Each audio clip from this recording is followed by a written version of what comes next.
అనేక సందర్భాల్లో కన్నీరు నా కార్యకర్తలు నా నాయకులు పెట్టుకున్నప్పుడు వారి ముందు నేను బాధపడితే వారు బాధపడతారని దిగమింగుకొని ఒంటరిగా ఉన్నప్పుడు ఆ కన్నీరు కార్చుకునేవాడిని. ఆ కష్టం ఒట్టిగా పోలే. ఇది మీకు ఎందుకు చెప్తున్నానంటే ప్రతి కష్టం వెనక సుఖం ఉంటది, ప్రతి సుఖం వెనక కష్టం ఉంటది. పుడతా ఎవడు లక్షాధికారి కాడు, పుడతా పదవులతో ఏ ఒక్కడు పుట్టడు. మనం నడిచే నడక, మన ప్రవర్తన, మన మంచితనం ఎప్పటికీ మనకి శ్రీరామ లక్ష్యలాగా ఉంటాయి. దాన్ని మీరందరూ మనసులో పెట్టుకొని కష్టం వచ్చినప్పుడు దిగమిగుకుందాం, సుఖం వచ్చినప్పుడు ఈరోజు నేను రాష్ట్రంలో ఒక ప్రధానమైన మంత్రిలో చాలా ఉన్నతమైన స్థానంలో ఉన్నా.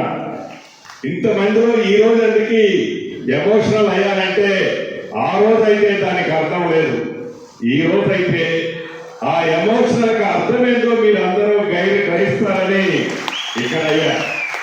ఆ రోజు నేను బాధపడితే నా ఎమ్మటున్న లక్షలాది మంది అభిమానులు భీమోలు అవుతారు. అందుకే ఆ రోజు ఎప్పుడో కూడా నేను కన్నులు ఇంత కూడా చెమ్మగిల్లనిలే. ఈరోజు ఇందాక అన్నట్టు ఇదే అధికారులు అనేక మంది నన్ను నమ్ముకున్న వాళ్ళని ఇబ్బంది పెట్టారు.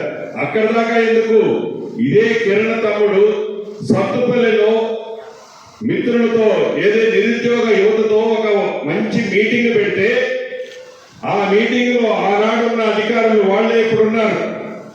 తన మీద అనేకమైన కేసులు బుక్ చేశారు.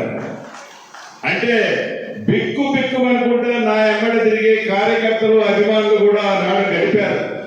ఈనాడు నా యొక్క పదవి వచ్చింది, ఈనాడు మన రాజ్యం వచ్చింది, ఈనాడు ఇందిరమ్మ ప్రభుత్వం వచ్చింది.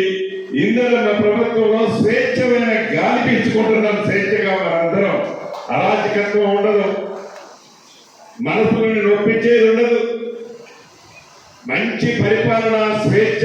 ప్రతి ఒక్క వ్యక్తి స్వచ్ఛందంగా మంత్రిని గాని ముఖ్యమంత్రి గారిని గాని అధికారులు గాని చౌగా పోయి వారి కష్టాలు చెప్పుకునే అవకాశం ఈనాడు ఉంది. Please subscribe .news